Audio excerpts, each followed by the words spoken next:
God is waiting on your yes. It's not about being a perfectionist. It's about totally surrendering to God. So I want you to know that your yes have your breakthrough, your blessing, the thing you need and desire in this season of your life tied to it. So I pray you say yes today.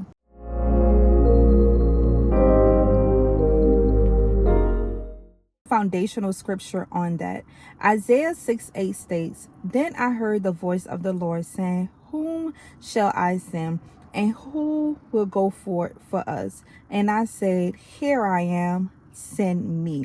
And this is why I'm showing up today, because today I decided to give God my yes. And literally today I was reminded, and I did not want to delay it no more, because I know this is something God told me to do years ago. He had gave me a new name in 2023 on rich by proximity, and broke it down the whole meaning about rich by proximity, and showed me that how all my blessings, my career path from working in the film industry, from starting my business, by being a freelance worker, all these things was because I was in proximity of the thing he placed inside of me. It didn't come from just hard work. It didn't come from education. It didn't come from skills, right? Those things works, but God plans work even better, faster, and much easier when it's done his way, because we are literally in proximity of our blessings, but many of us miss it simply by not saying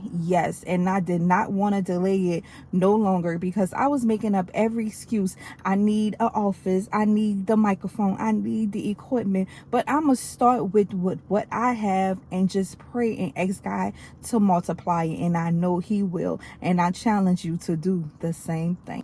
Since I surrendered my life fully to Christ, now let me tell you, I always loved God. I always served Christ, but I lived a lukewarm lifestyle for majority of my life, okay?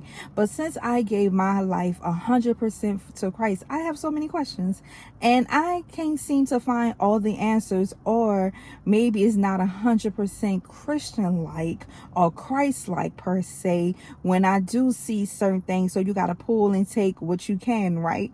Like for instance, it's not a lot to talk about dating.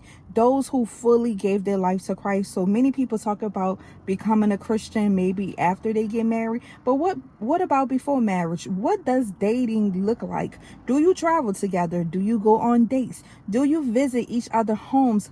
What does this lifestyle look like? Also, what does building a Christian-based business or a business as a Christian? It is a few people that do talk about that, but I really want to deep dive and just talk about different things I went through. So this is going to be a personal journal that I am speaking out loud to speak to somebody, because I could tell you what grief looked like. I could tell you about building a successful business and losing it all feels like, but what happens after that? I thank God I didn't turn to drugs or alcohol, but I did turn to food, and now I am rebuilding my life. Now I'm on 100% of starting from ground zero, but this time with Christ. And I want to share that with you, because we all looking for some type of blueprint, but I'm here to tell you that God have a special blueprint just for you. Romans 8:28 reminds us that, and we know that all things God works for the good, and those who love him, who are called according to his purpose. So I want you to know that I know it feel overwhelming, because many people don't talk about the grief of the old lifestyle, the grief of the way you used to live, the grief of the old way of dating. Nobody talk about that, because I went through a grieving period, and it was uncomfortable, and I was very upset, because what looked like success to me, I no longer had. I had a lot of money. I had a great credit, and I lost all those things with going through life issues, going through grieving behind my father, grieving behind my business after it went down after a major hurricane, right? I wrestle with it, because when you live in a lukewarm lifestyle and you have quote unquote success, or had a little money, because it really wasn't a lot, but it was a little money. It allowed me to travel when I wanted to travel, live in great places. But at the end of the day, it was still lukewarm. But then when you give your life to Christ, You feel like you don't have no material. But I'm just here to remind you, Galatians 6:9 say, let us not grow weary in doing good, for in due season we will reap if we do not give up.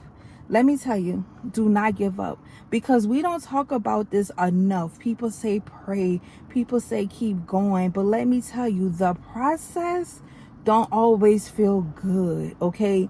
And sometimes you want to see an instant reward, because when you in the world and you living of the world, sometimes you see like instant manifestations of things. It don't mean that God is not working on our behalf. It don't mean that things are not happening rapidly fast, but I will always have to change. I will always have to fall and die off. And the way we used to get money may not come in the same process. So I always tell people, the thing about God is the plans may change, but the purpose never change. And you could look at any story in the Bible and see that even when you go to Joseph, God gave him the vision about the type of life he would live. And even though his jealous brothers threw him in slavery, right?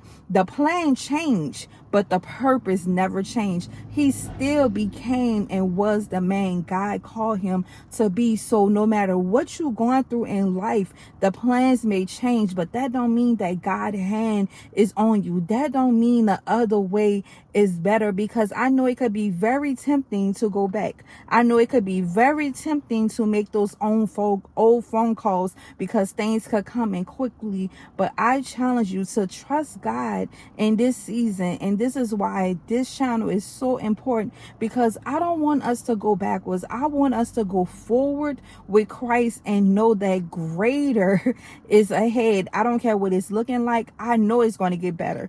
We haven't seen nothing yet. I don't care what type of success you receive. I don't care what type of awards, accolades, certificates, degrees.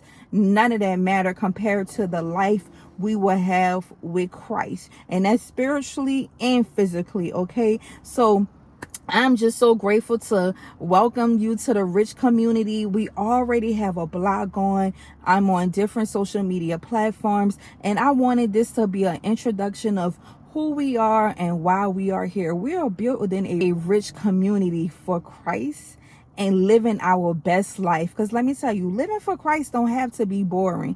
Living for Christ don't have to be in a box, okay? This is our world. God put us here to be rulers over this. So therefore, we need to change our mindset, and we need to go forth and do the things that God called us to do. So I can't wait to connect with you. I look forward, and be ready for all the episodes that's dropping.